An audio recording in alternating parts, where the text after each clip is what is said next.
what you know about DJ. Are we having fun yet?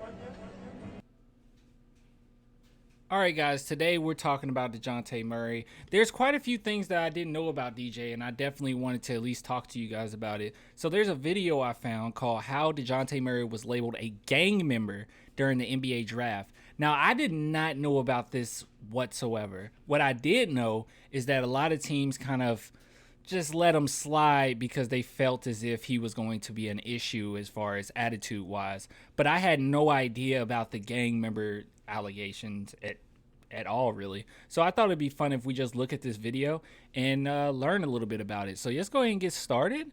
And yeah, this video, by the way, let me go ahead and shout them out. It's from NBA All-Stars. They post this April 1st of this year. So yeah, let's go ahead and get into it. Always easy for Murray off the court. Before he was drafted to the league, many officials in the NBA had considered him a gang member prior to the draft. DeJounte had opened up about the entire situation last year and claimed that he became active in his street at just 11 years old. 11? 11? That's kind of crazy. And I don't remember DeJounte Murray opening up about it. So that's, I don't know, man. I feel like, am I a fake fan? He went even further to say that he wasn't just roaming around either. When he arrived on the block, people instantly knew who he was by name. Oh, like DeMar. He also stated how his mother was fluctuating in and out of the penitentiary because of drug abuse, among other issues. And by the Oh, I didn't know that at all, actually. I knew that he had some issues with family members. I didn't know he had that issue with his mother. That's tough. I knew that it was some stuff with his dad with drug issues. I had no idea about his mom. That's sad. the young age of 4 or 5, he was figuring out the names of all different types of drugs. Because of his time on the streets and recognition of drugs and guns, he eventually spent some time in juvenile detention, as you would expect. So this is around, what, like 12? He was like 11 or 12 when he... That's messed up, dude. That's really messed up. You know, the most unfortunate thing about this, too, is I'm assuming that where this is going is we're going to say that a lot of NBA teams kind of said, oh, no, he had a gang, like, background. But that really sucks, dude. He was just a kid. And then on top of it, I mean, I'm pretty sure whatever he got in trouble for was probably super minor. I mean, I'm just assuming. I mean, we're talking, you know, black, urban neighborhood, like, get locked up over anything, bro. It was such a difficult situation for him as a person, especially because he didn't choose that life, but merely fell into it growing up. Right. That was until he went to high school and met NBA veteran Jamal Crawford. Oh, okay. All right. So I knew about that. So maybe I just didn't know a lot about DeJounte prior to meeting Jamal Crawford. I knew that Jamal Crawford was a huge impact on him as like an NBA player. And I guess in turn that would be as a person as well. But I had no idea that around the time he was getting in trouble, that's when he kind of met Jamal Crawford. That's pretty impressive. One thing I want to mention too, I always wanted DeJounte Murray to be like Jamal Crawford as far as playing style. I don't know if you guys knew this, but they literally have the exact same height and the same wingspan, like exactly, like dead on, exactly. So they have the same body frame and everything. I think as far as weight, I think Jamal Crawford might be just a little less, a few less pounds than DeJounte, but everything else is pretty like neck and neck. It's unfortunate that he doesn't play like Jamal Crawford. But then again, Jamal Crawford can't do what DJ does, you know, defensively. So Crawford was a very experienced NBA player who specialized in scoring the Copyright. basketball at a high clip, at attacking the rim and sitting behind the three-point arc and splashing a three. He also graduated from Rainier Beach High School, which is where the connection between him and Murray first came to life.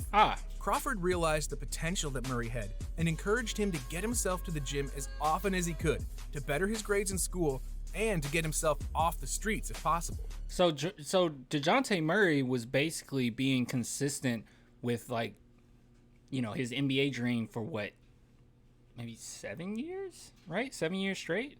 Why is this coming up in the draft? Crawford gushed about his ability on the court and even told the young man that he could make it to the NBA if he put his mind to it. Facts. When he got out of juvenile detention in that sophomore year, all of his focus went into basketball. As mentioned before, he went to Washington after being a very highly recruited player. Now, Crawford remains in touch with... One thing I want to mention too. I mean, a lot of people don't remember this, but DeJounte Murray was actually considered a lottery pick that slid down. Even if we look here, this is Bleacher Report, and this is projections around 2016. He was expected to go 12. And you'll see what they had to say about him. Upside is going to carry DeJounte Murray into the lottery, where the Utah Jazz will covet his scoring and playmaking potential. Utah still doesn't know what it has in Dante Exum. Yeah, but overall, DeJounte Murray was supposed to be a lottery pick. It's not just Bleacher Report. It's actually many other reports that had him in the top 16. So most people projected that DeJounte Murray would be a lottery, or at least close lottery. So the fact that he slid down all the way to us is nuts. I think the Spurs were even considering trading up, or they attempted to trade up and couldn't. But yeah, so yes, going to give him to him. Yes. With the star young guard, and often gives him encouraging text messages and calls to keep him going forward. He also gets motivation from the Spurs head coach Greg Popovich. Can we say something? All right, I'm getting tired and sick of Greg Popovich not getting the credit he deserves. Greg Popovich, he cares about you as a person first, player second. And I think that's probably the biggest part what makes him a great coach. A lot of coaches don't think that way. I think Steve Kerr thinks that way, but he was under the Pop umbrella. He's from the Pop branch. I think one coach that come in mind that I think of that is a championship coach but doesn't care about you as a person, I would say Rick Carlisle. Rick Carlisle, there's a lot of things about, I don't know if you guys saw the recent ESPN piece. It's pretty bad between him and Luka. And yeah, he did not care about you as a person whatsoever. He would call you out, embarrass you in front of your teammates. He did not care as far as you as a person at all. And that was partially why Luka was not happy with Carlisle. It was some other reasons too. Luka's a little bit of a diva as well, but yeah, it is. Woo! Look, guys, just be happy and blessed that you have Greg Popovich. Okay, coaches like this only come around every blue moon, so let's just be happy we got him. Keep him in check and motivate him to do better. With Murray even saying that he's been a father figure to him lately. Oh. By the time he declared for the draft, many teams were interviewing him and promising him that he would be a lottery selection. But the day of the draft, the rumors started swirling. See, he even got the intel that he was going to be a lottery selection. There's some people that argue that DeJounte Murray wasn't supposed to be a lottery pick. I have no idea what you guys are talking about. He was literally supposed to be a lottery pick. That's why you're seeing so much potential from him now. Now you could argue whether or not he's reached that, lottery pick status now. But yeah, he was supposed to be a lottery pick back then. The fact that he went all the way to 29 is nuts. That's crazy. Him being a gang member and having some type of affiliation that he was not a part of anymore. Murray had this to say. Come on, man. An affiliation when he was 12, bro? Oh, come on. For the subject. I get promised by multiple teams that I'm going lottery. And then the day comes, and I get judged for stuff I did when I was 13, 14, 15. Come on. Really? See, I told you. So he did get promised by multiple teams that he was going to be a lottery. That's crazy. Yeah, getting judged over something that you did at 13. And I felt some type of way. He went on to say that he was incredibly thankful for the opportunity that the Spurs gave him, saying that San Antonio told him that they don't see his past, but rather a young man who is talented and needs guidance and a chance in his life. As we all know, they were the team that officially gave him that chance, and we sure did. Making the most of it, not being in the streets anymore and flourishing on the court with the Spurs. In my opinion, this is part of the reason why I don't know if the Spurs will ever want to trade DeJounte Murray.